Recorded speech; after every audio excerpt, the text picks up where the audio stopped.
Okay, so first we're going to sew our front pieces to our back piece. So there's our back. We're going to sew them at the shoulder seams.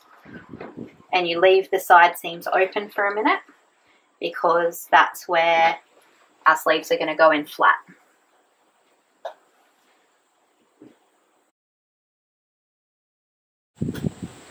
Okay, so front pieces to back pieces at the shoulders. Now you grab your sleeve pieces and some clips or pins. These sleeve pieces don't have a right way or like a front or back, like woven sleeves often do, because you'll need more ease in your wovens. With knits it doesn't really matter because they stretch. So I like to just match the center to the shoulder seam and then start from one end and work your way to the other over the shoulder.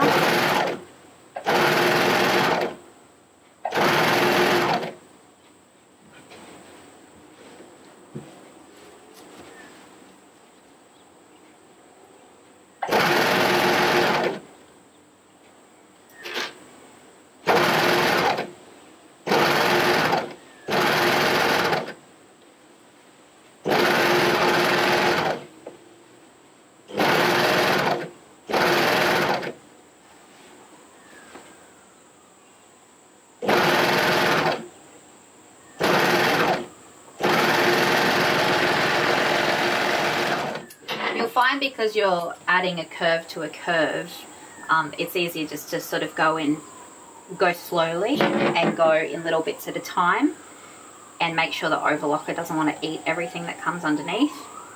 But there you've got the sleeve cap in, and then what you do is fold your sleeve in half, match your underarm seams.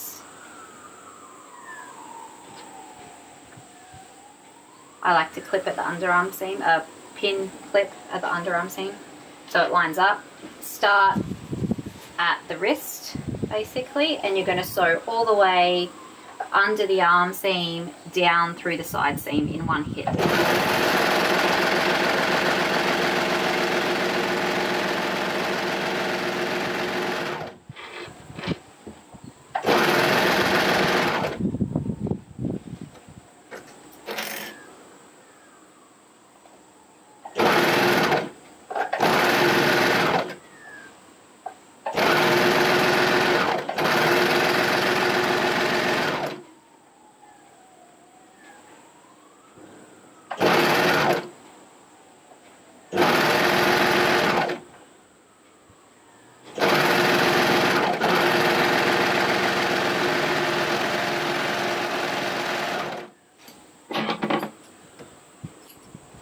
And you've got one arm in, one sleeve in. I'll show you what it looks like. Hopefully you can see that. That's one little sleeve in, and I'll go and do the other one.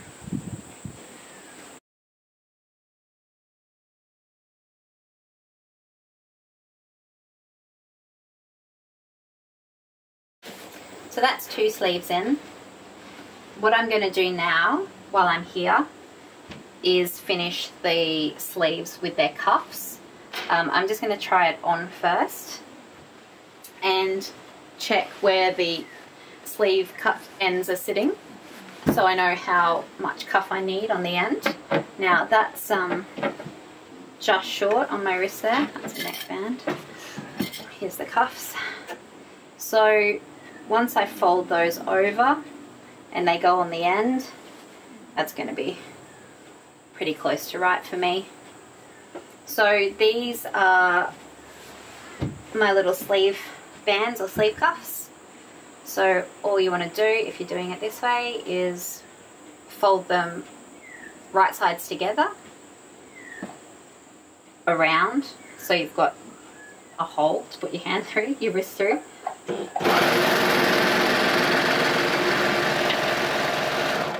And you finish these much like you would do leg bands and waistbands on underwear and swimmers.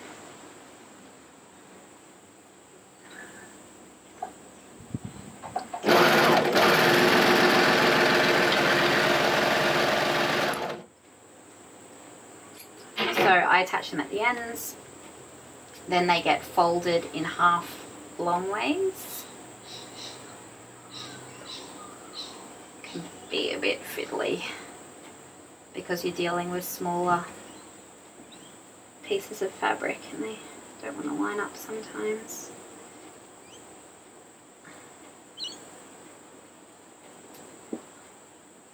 So generally I'll line up those seam to seam pieces and find the center.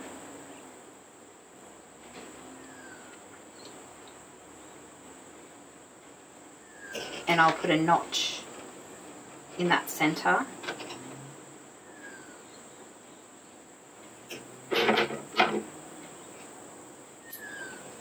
And I'll also notch the center of my sleeve.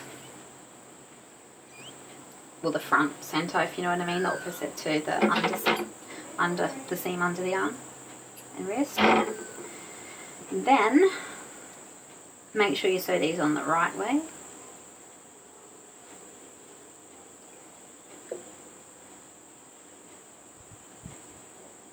So I line up my seams, which are there.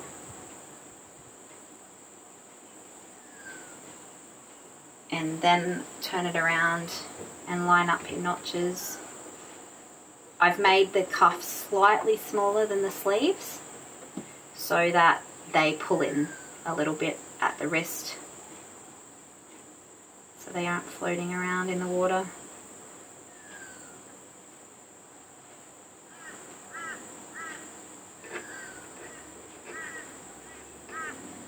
Can take a bit to line it all up because you're dealing with small pieces, like I said before.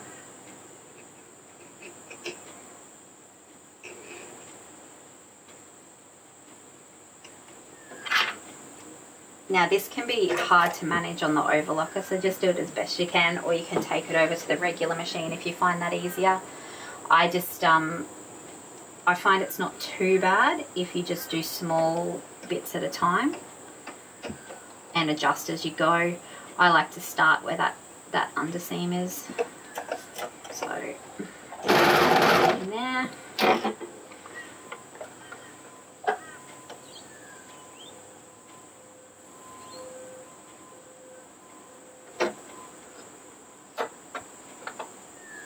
And you'll have to stretch, because you made the cuff slightly smaller, or I did, you'll have to stretch that as you go. But don't stretch the rashie underneath, the actual sleeve underneath.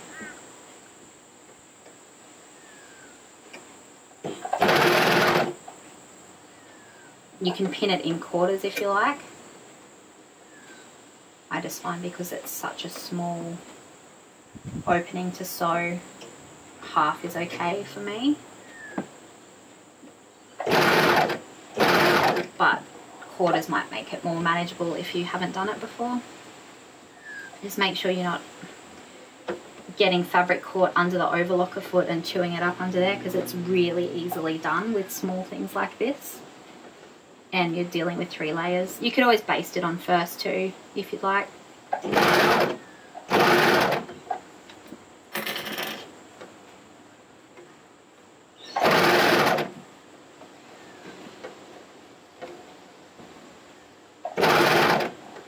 Just work your way around, slowly but surely.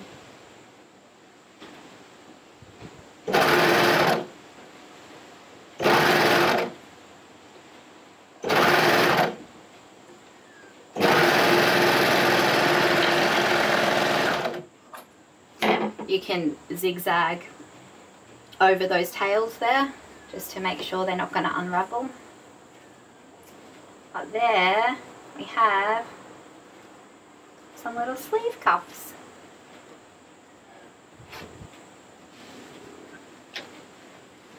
Now this is the wrong sleeve to try on this arm, but I'll show you anyway. So that's pulled up to my shoulder. Let's down to there. Actually, it could be a little bit tighter at the bottom if you really wanted it to. You could take off a little bit more, but that'll do me, it's fine. I'll do the other sleeve cuff, and then we're going to start attaching the neckband.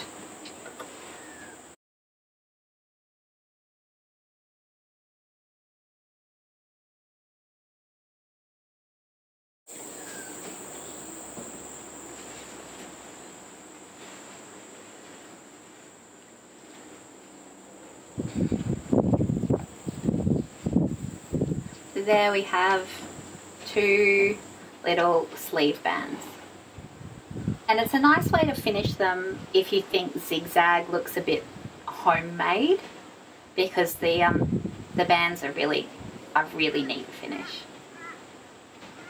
There they are. Now we're going to work on the neckband, which is here, and I think I forgot to show it to you in the first bit, but it's basically a turtleneck band. So this is where the process gets a little bit different from Megan Nielsen's pattern. So I've marked, have I marked? Yes. So I've marked the center of the neckband with a notch in each side. What I'm going to do is line that up with the center of the back of the neck, right sides together, and then also with the front. Because you've added a little bit of seam allowance to the front, the center front of your Rashie for the zip, you actually need to do it for the neckband as well. So just make sure you do that.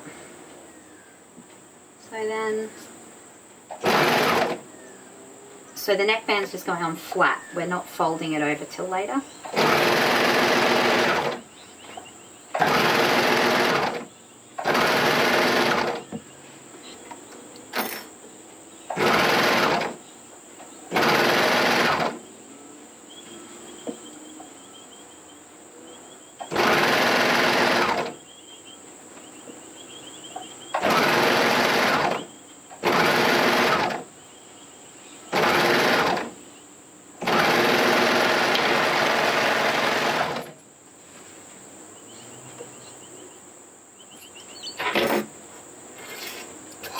Then what I'm going to do is finish the edge of the neckband with the overlocker. You definitely don't have to do this, it's not going to fray. I just do it because I think it looks neater.